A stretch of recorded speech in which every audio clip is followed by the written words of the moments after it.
There's no script in front of you? No one's calling Gene Hackman? No, it's probably all over. I'm not big on legends and that kind of thing. I would like to be remembered as a good actor, somebody who tried to contribute.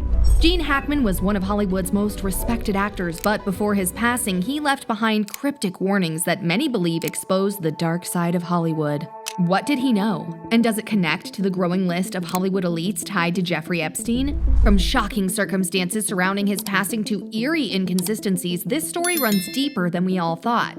So Oscar winner Gene Hackman, his wife, and their dogs were deceased for 10 days, his wife even longer, before a maintenance worker made the chilling discovery at their Santa Fe home. Authorities found the bodies in early February, and while there were no clear signs of foul play, something about the scene just didn't sit right. Investigators called their passing suspicious enough to launch a full-scale investigation. Hackman, 95, was found in the entryway. His wife, 65-year-old Betsy Arakawa, was in the bathroom, lying on her side. Right next to her head was a fallen space heater, which might have tipped over when she collapsed. In fact, there were prescription pills scattered everywhere on the floor, and this got everyone wondering what really happened in that house that resulted in the demise. Then things got even stranger. The worker who called 911 initially reported that the front door was open, but later said he couldn't get inside. So which was it, open or locked? This got everyone side-eyeing the inconsistencies. The maintenance worker and another employee later admitted they rarely ever saw the couple and hadn't had contact with them in about 2 weeks.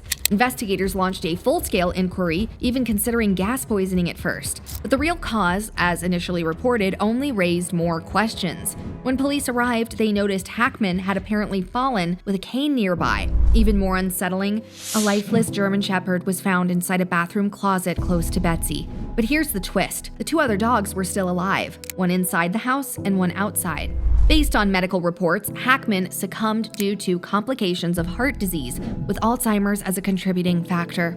And as for Betsy, hantavirus pulmonary syndrome, a rare, deadly respiratory illness spread by rodents. That's right, rodents. But there's a problem with that theory. Hackman tested negative for the virus, and their home showed no signs of rodent activity. Worse yet, conspiracy theorists are putting the dots together, and everyone's thinking the same thing. The circumstances surrounding Hackman and his wife's demise all look a bit sus.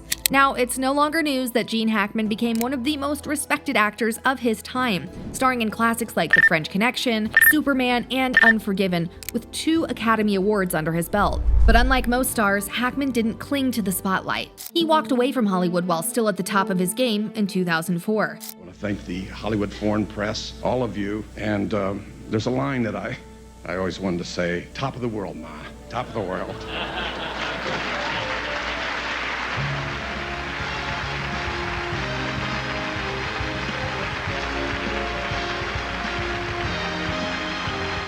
No farewell tour, no final blockbuster. He simply disappeared. And when asked why, his response was chilling. In interviews, he talked about not feeling comfortable in the industry. And unlike most A-list actors, he wasn't into the whole exclusive Hollywood party scene. In fact, in a rare 2008 interview with Reuters, Hackman admitted he didn't miss acting. He said the industry had become way too stressful for him. In his own words, he said, "The compromises that you have to make in films are just part of the beast. And it had gotten to a point where I just didn't feel like I wanted to do it anymore." But here's where things get really interesting, because Hackman's departure lines up with a time when Hollywood's elites were lying low for fear of appearing on Epstein's list. You don't believe Epstein's list is going to come out because some of them may have been Trump's friends. Well, not just Trump or the Clintons or anyone that's in office. But I will say the difference between the 2 entities, Diddy and Epstein, are you're talking about super powerful political figures internationally. From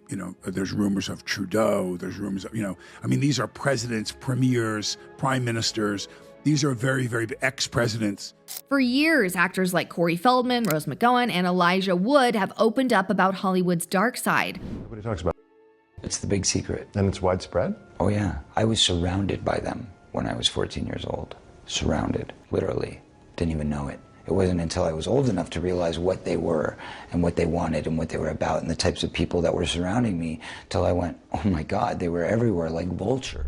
Feldman has repeatedly claimed that Hollywood has a deep-rooted problem with exploitation and secrecy, and he's not the only one. Hackman worked with some of the biggest names in the industry, many of whom later became embroiled in scandals. While Gene Hackman never directly called out anyone by name, he did hint at a corrupt system. Some insiders even believe he knew about the mistreatment of young actors but chose to stay quiet. And think about it. Why would an actor at the top of his career just disappear? What did he see? And did it have anything to do with the same Hollywood elites tied to Jeffrey Epstein? The Epstein files on your desk is when can we see them and what's taking so long to release them? I do. Jesse, there are well over, this will make you sick, 200 victims. 200. So we have over 250 actually.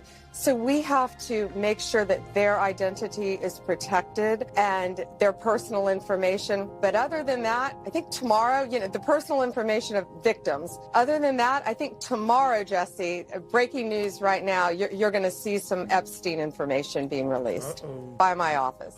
And while Gene Hackman's name never appeared on those infamous flight logs, some of the biggest actors, directors, and producers he worked with were. We're talking Rolling Stones legend Mick Jagger, the late Michael Jackson, actor Alec Baldwin, former New York Governor Andrew Cuomo, supermodel Naomi Campbell, and musician Courtney Love. But that's just the start. Also on the list, Bob Weinstein, brother of disgraced producer Harvey Weinstein, billionaire David Koch, the late Senator Ted Kennedy, high-profile lawyer Alan Dershowitz, former Secretary of State John Kerry, and actors Dustin Hoffman and Ralph Fiennes. And if you think this is just a coincidence, think again. Several top Hollywood directors from Hackman's prime era were later exposed in massive scandals, revealing a disturbing pattern of cover-ups and abuse within the industry. Take, for instance, Clint Eastwood, who directed the movie Unforgiven, which eventually earned Hackman an Academy Award. Hackman watched Eastwood's life move from one scandal to another. He saw Eastwood go through multiple marriages, his first one rocked by a messy cheating scandal.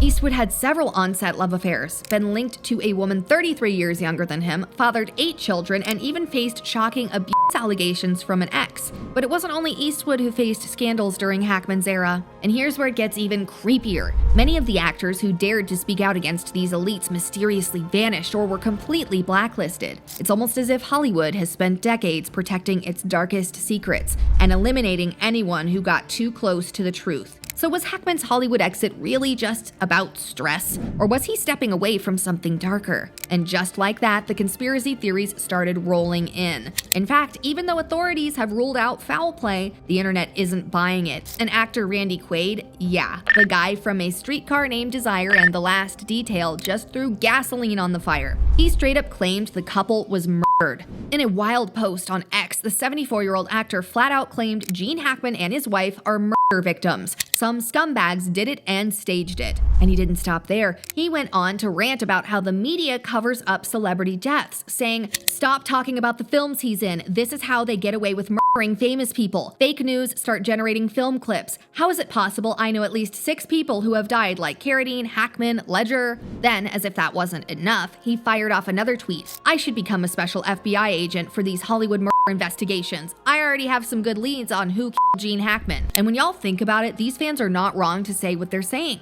First off, the hantavirus, which police reported was the cause of Betsy's passing, is transmitted by rodents, and would you believe dogs don't get infected and they don't transmit the disease either. So why was the dog deceased in the closet in the first place? Even more interesting is how the police reported that Hackman's house didn't show signs of rodent activity. And after his death, Hackman's daughter revealed that he was in good health and was taking walks just to keep fit. Also, while medical reports say Betsy died from a natural cause, everyone is side-eyeing the cause of death because it doesn't make sense, and the inconsistencies only point to one thing: there was foul play somewhere. And this is why I think a thorough investigation needs to be done. Anyways, there's no denying that Gene Hackman left Hollywood under strange circumstances, and his final days even stranger. Was he just done with the industry, or was he trying to escape something bigger? One thing is clear: Hollywood has secrets, and those secrets don't stay buried forever. So now I want to hear from you. Do you think Hackman knew something Hollywood didn't want revealed, or was his death just an unfortunate tragedy